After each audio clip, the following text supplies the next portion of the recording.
12 مليون برميل يوميا من النفط العربي يمشي لامريكا. ايش تعمل السعوديه بدخل النفط؟ الناس ماشي حفاة عراة يشحتوا، قاعدين في الخيام، عايشين على الجمال. 12 مليون برميل يوميا. لو كان عندنا والله مش عارف ايش عملنا. عندنا كرة أرضية من ذهب أخرى يمشوا لها الناس.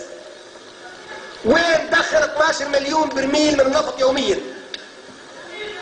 في 500 أمير سعودي لازم يتم إيقافهم ومحاكمتهم ويصلوا عن دخل 12 مليون برميل في اليوم من النفط.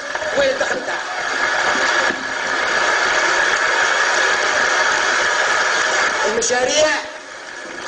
المشاريع اللي تدير فينا السعودية وكل يوم دايرين عليهم دعاية ما يستحقنش مليون برميل، بس نعطوها مليون برميل عشان تدير بهم شوية طرق وقصور، 4 قصور لكل أمير. طبعا كل واحد متزوج على الأقل 4 أو مؤقتا 4 بعد 4.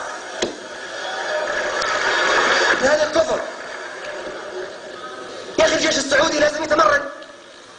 الشعب كان في شعب لازم يتمرد. البترول لازم يحرق.